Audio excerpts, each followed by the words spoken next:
Yo, what's good, gang? It's Marker 300. Back at it again with another video. We got rappers that are killers. Got the baby. We got TK. We got YNW Millie. Now, some of y'all already know about TK. He did that race. Some of y'all know about Millie. The boy got demons for real, taking out his homies and shit. But the baby, I ain't know he got a body. We got to see what the fuck going on with this nigga. Shit. Hey, y'all fuck with me, man. Give that like, man. Subscribe to my channel, man. We going up from here, man. Ain't nothing stopping us, man. I told y'all. It's grinding season, man. 2023, we grinding the fuck up here, man. Alright, let's get this shit started, gang. If you're even somewhat familiar with the hip-hop scene, you know that true hardcore rappers are really living the lives they rhyme about a lot of the time. Most of them don't tune down their lyrics to seem softer or even try to hide the things they may have actually done. So it's not a surprise that a few of these rappers have gone past the bragging and clout seeking and have committed the serious crime of murder. Here are a few rappers who are actual killers. The Baby. He was born Jonathan Lindell Kirk in Cleveland, Ohio, but by the time he was 8 years old, he and his family had moved to Charlotte, North Carolina. He was a pretty regular kid, but like a lot of regular kids, he started showing an interest in life on the street. He's never admitted to joining a gang though. By the end of 2014, a few years after graduating from high school, he expressed an interest in rap and decided to really go for it. He chose his stage name Baby Jesus in 2015, but he didn't want to cause too much controversy and alienate audiences, so he changed it to The Baby shortly after. But his respect for the religious community in the Bible Belt town of Charlotte stopped there, because in 2018, he became a killer. It happened in the fall of that year when the rapper was in Walmart doing a bit of shopping. According to witnesses, a fight broke out between the baby and another young man, 19-year-old Jalen Craig. And while two grown men fighting in the produce aisle of a Walmart sounds hilarious, it didn't end well at all. During the scuffle, the baby pulled out a gun and shot Jalen. He was wounded and later passed away from the injuries. Kirk was arrested because he was surrounded by witnesses in a public place and was charged with manslaughter. After working with an excellent lawyer, the charges were ultimately dropped about 6 months later. His legal team claimed that the shooting was done in self-defense, as the other man was attempting to rob the rapper.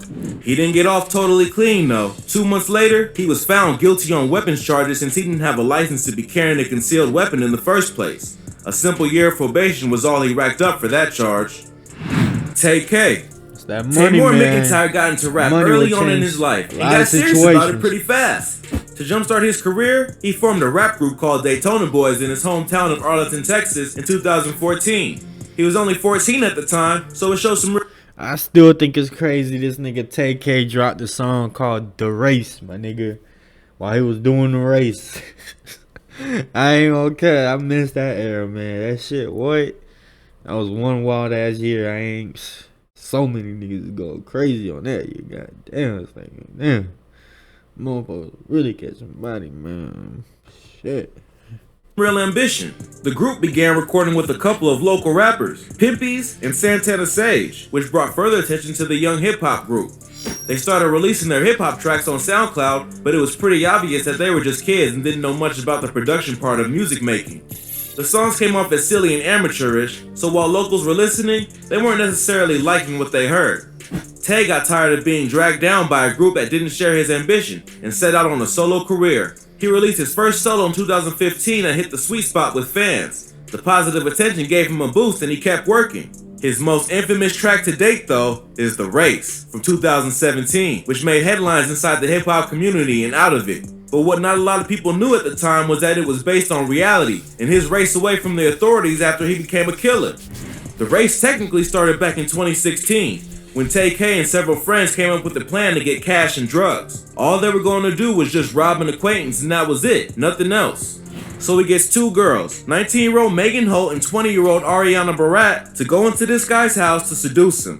While the guy, Zachary Below, was distracted by the girls, one of them would open the door for Tay and another man. They come in, flash their guns, and take what they wanted. But there's always a hiccup in these plans, and that hiccup's name was Ethan Walker, a friend of Zachary's that Tay and his friends didn't know would be there. So things went south when the robbery turned into a scuffle, and then there were shots fired. The friend Ethan was killed as they fled the apartment. When Tay was caught and put on house arrest to wait for his hearing, he decided that didn't sound like much fun and he'd rather head off. So just days before his hearing, he cut off his ankle monitor and ran for it. He even tweeted about going on the run. He headed to San Antonio and made it all the way to New Jersey before he was caught by the police and sent to Texas. And unfortunately for him, being 16 years old at the time for the murder didn't get him any breaks. He's still gonna be tried as an adult. YNW Melly. Jamel Demons, better known as YNW Melly, is probably one of the most controversial. Nigga's name is Jamel Demons. Demons.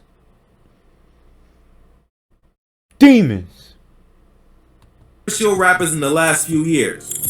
He's barely at the legal drinking age and has seen more than a lot of people do in their whole lifetimes. He was raised mostly by his young single mother who had him during her freshman year of high school at just 14 years old. Being a teen mom isn't easy, so she struggled to provide for her and her kid. And because she was working so much and was away from the home most of the time, Jamel started hanging out more and more on the streets. When he was in his early teens, he joined up with the Bloods looking for some kind of family stability. But as we see over and over, joining the gang hardly ever leads to a good life. And Melly's experience was no different. He started messing around with drugs and guns, and before long, he was getting into real trouble. First, when he was just 16, he was arrested for shooting a gun towards a bunch of people near Vero Beach High School. He was supposedly aiming at 3 people, students at the high school. No one was hurt, and he got off with charges of aggravated assault and discharging a firearm in a public place. It earned him a year in jail, where he wrote his famous "Murder on My Mind" after some inmates encouraged him. But the real turning point in Melly's criminal history appeared in October of 2018. The way Melly told it, he was out with some friends, YNW Juvie, YNW Sack Chaser, and YNW Portland, driving around town when another car pulled up to their right and started shooting into the vehicle. Portland was unhurt, so he drove Juvie and Sack Chaser to the emergency room where they were pronounced dead. From the beginning, Melly said he wasn't even in the car during the shootout. After investigation though, it was obvious that things didn't go down the way Melly said. First of all, there was no way that the bullets could have come from the right side of the vehicle where Portland said the other car was. Each victim was shot in the head from the left. Surveillance footage shows all 4 of them getting into the car together, with none other than Melly himself sitting in the left rear passenger seat. Plus, phone GPS records show that Melly was with them at the time of the shooting, and that they drove around with the dead bodies of their friends in the car for a while as they tried to figure out what to do. In February of 2019, Melly was arrested on 2 counts of first-degree murder. He's hanging out in jail while he awaits trial. We know you're hovering over that button, but we need your help. Damn, we have a better that shit button. crazy We than a promise. motherfucker. Right on That's all I time. know, man. That shit, man. The nigga's name is Demons. That's all I gotta know. The nigga's name is Demons, and he gonna set your ass up. He gonna set your ass up. That's clearly what happened, man. R.I.P. to them two. Damn. Shit. Hey, it's been good with y'all, man. Smirker 300. Hey, y'all like and subscribe. Y'all fuck with me, man. Y'all know what you gotta do, man. Hit that like, hit that subscribe button, man. We're going up from here, man. Alright, y'all. Take